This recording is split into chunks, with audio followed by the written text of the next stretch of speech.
وبعدين في حاجه عايز اقول لك عليها، قولي لابوكي لو جيت الزفه بالموتوسيكل بتاعك دوت انا هفشكل الخطوبه. ده ابوكي مش عايز اجر يا بنتي عربيه يا بنتي يجي ورانا الفرح بيها.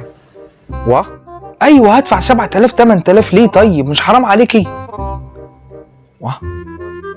ما انت بوزك هيبقى قدامي ليل ونهار، هعمل بيه انا السيشن. نروح يا ست نتصور عند صلاح بيسو، ايوه، ونخلي الصور للذكرى السواد اللي احنا فيها دي. شوف برضه تقول لي حمام مغربي.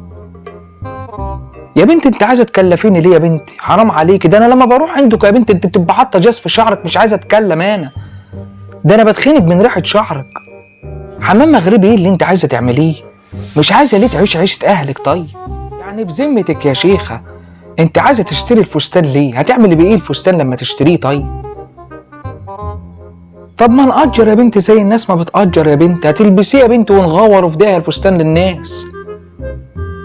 انا مش عارف انت بتفكر ازاي، انت عايزه الفلوس كلها اصرفها انا يعني، وهي فين الفلوس اللي معايا اصلا؟ ايه يا عم الشغلانه السواد بتاعتكوا دي؟ ها؟ ايوه اتصل بيا امبارح ابوكي بيقول لي قال انا عايز الشقه سيراميك، ها؟ وعايز قال التكييف. طب بذمتك يا شيخه ده انتوا المجاري طافحه عندكم، ها؟ لما باجي عندكم هنا بعدي على خشب عشان الميه بتاعت المجاري بتاعت البيت عندكم. يعني عيب اللي بيقول ابوك ده.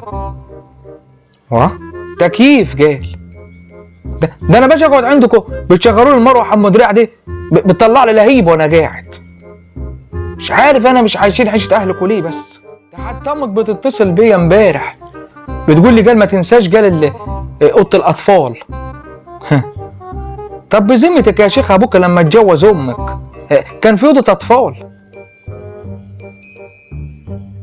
لا لما انت اتولدت يا بنتي كانوا بيناموك على الارض، كانوا بيناموك على الارض مش لاقيين مكان يناموك فيه.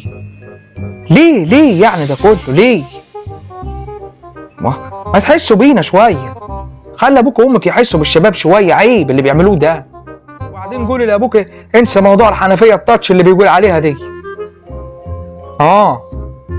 بيقول لي بقى ركب قال حنفيه تاتش قال لبنتي قال في الشقه.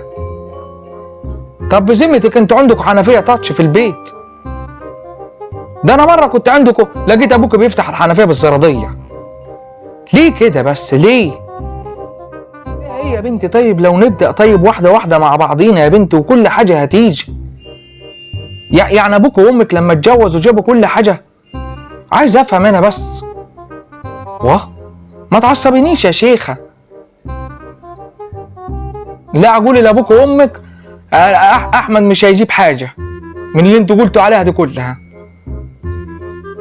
يعني امضي على وصولات امانه انا يعني والسجن بسبب ابوك وامك، وبعد ما نتجوز نقعد نشحت انا وانتي.